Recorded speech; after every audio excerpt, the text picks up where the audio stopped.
Last week, one of our favorite guests began the 7-day closet cleanse. Society stylist Valerie Elizabeth is back this morning to show us how an organized closet and great merchandising can make you love your old clothes all over again. Hello, darling. How are you? Good. How are you This is such a great segment because New Year's we wanted to purge the closet, which we did last week. Now that we've gotten rid of all the stuff that doesn't fit, needs repair, or needs to be donated, what do we do next? I know, everything's just sitting there in piles now. If you've actually started the sort, you're like, okay, what do I do with it now?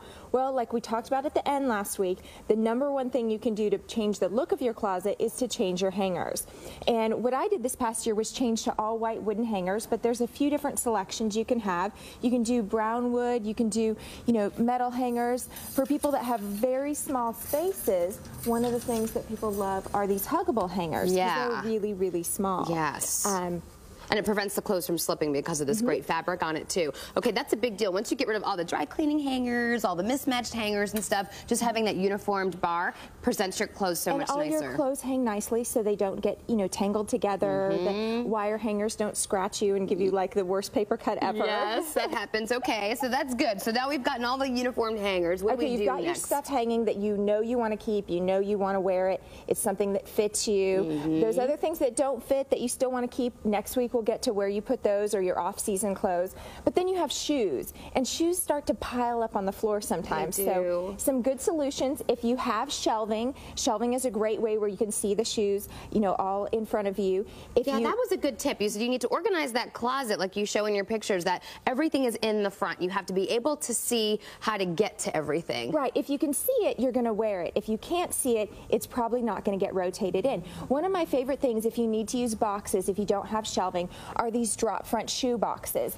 You can open them in the front, and that way, if you have 10 shoe boxes stacked on top of each other, you don't have this whole mountain pile falling down on top of you when you need to get to a pair of shoes. Good call. And you can see them through the open front. So you can see what's in there too. These are also a very good solution too, just to add extra shelving when maybe you don't have that. Especially if you're in a rental space and you don't want to invest in building shelving into your landlord's property. Right. You can buy some mobile pieces that you bring with you. These come in all different sizes. You can stack them. They're adjustable, and best you can take them if you move to a new place. I like when you say make your closet camera ready, because if you can't see it, if you can't go in and take a picture of it because it's so beautiful, then you're not going to be organized in the morning. Where's this? Where's that? And then you've got all these clothes in the way back and it's dark and you can't see and you never wear that stuff. Yes, and when you can see them in the morning, it starts your day off much better because you go, oh, here's what I'm going to wear. I feel good about it, and you're out the door and you don't feel rushed and crazed about, oh, I had to press this shirt that hadn't been cleaned and I kind of spot cleaned it before I ran out the door.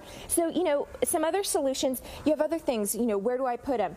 Try and look around your house. See, do you have baskets? Do you have some file boxes? Maybe you have a little decorative basket. You can use those in your closet to store things like scarves, hats, gloves, all those things that start to pile up. These little bins are so inexpensive, but if you have this, okay, this is my dry cleaning bin. I'm going to put stuff in here in my closet. At least it's all in one little spot. You Absolutely. can put it in a bin. You should always have a place for your dry cleaning and laundry so you know where to grab it. And most dry cleaners will give you a bag that you can just pile your stuff in, take it there. You can even drop it off in the night box if you're busy during the day. Well, let's talk about dry cleaning, because you're going to make it really easy for a GMT viewer to get organized. What have you brought with you today? Okay, so I brought a $100 gift card to Dry Clean Supercenter on Fitzhugh, and they are going to give $100 in dry cleaning to one of the viewers today. I guess that goes to the 8th caller right now, you lucky viewer. 214-787-1006 or 888-446-8880. You're going to be back next week. Our closet cleanse is not over, so Valerie Elizabeth, thank you so much, and we'll see you back here next week. See you then. Thanks.